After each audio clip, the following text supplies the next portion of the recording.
Yeah, I think number one is you've seen almost a miraculous operation in less than 40 days on precision bombing and taking out infrastructure in a very quick way. And it's probably the first war that AI has actually been implemented. Really? Palantirs both at the Israeli Defense Force and in our U.S. Infrastructure at CENTCOM and at Tampa. And I think what you're seeing is just, the first innings of AI being put into defense. Right. So I didn't have it, quite frankly. We were very advanced for the time, but Right. I think we're in a whole nother element, and we're just at the infancy. If you compare it to a baseball game, the ground crews haven't even got sweeping the field yet. And 104% of our audience, Yes. including me and Paul, are framed by Mr. Cruz in a movie from a few years Right. ago.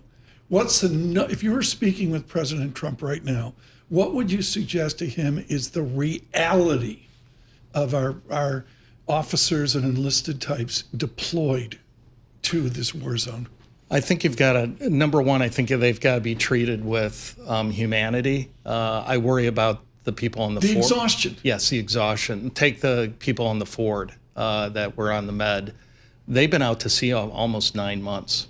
And I did 3 deployments and I was extended once. Your mind and body can only do it for roughly 6 months because you're going every day.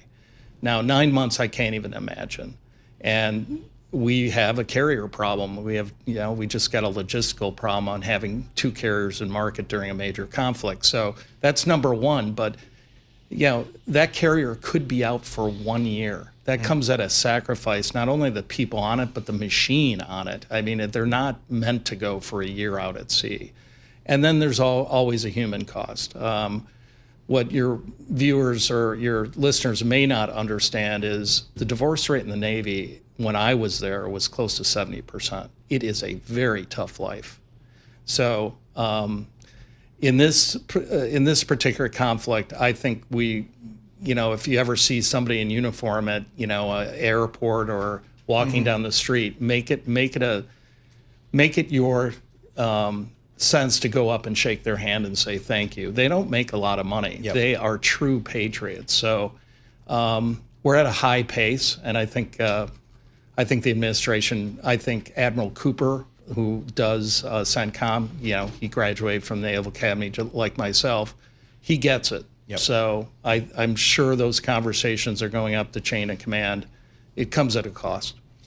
Ted, you've got a perspective on global Wall Street, on the technology space that most people don't have. You've been doing it a long time. Long time. You've seen a lot of technology come along.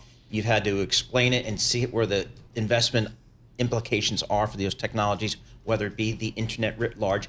Now, late in your career, you've got this thing called AI. How do you frame out AI for your investor clients? It's truly a revolution. It's not an evolution. Okay. And I lived through 2000 where we were valuing people on eyeballs. Yep. This is not this cycle. This is one of the most powerful cycles I've seen in my career, and probably the reason I'm still doing it because I'm absolutely intrigued. I'm an engineer by trade, so I have to go narrow and deep on this and actually understand it as an older person. And what Anthropic is doing right now is mind expanding on co-work, how they're redefining the worker. You can now do things with 1 or 2 people where you do with 20, and it's just starting. And I would say the last 3 to 6 months, you've seen this major inflection on technology, and that's both hardware and software. So there is an inflection. It's real. It's big. I think your last guess, you're going to see massive productivity here. We've got to go to news here. Thank you so much for the comments in the Navy, but I know what Paul and I are both thinking. Based on what you said, are we on the cusp of the closed manufacturers of the North Carolina hills of 50 years ago? I mean, are we going to lose jobs like we lost textile jobs a generation ago? I think we have the opportunity to actually reverse it, to be honest with you, but it takes leadership in the administration. And I think, President Trump put David Sachs in charge of, not only crypto, but the AI trade. I think he's the right guy, quite frankly. He's involved in all the next generation technologies, and you need somebody with that expertise to guide the country through Right. this. And if we do it right, we can reposition employees and actually gain the manufacturing jobs.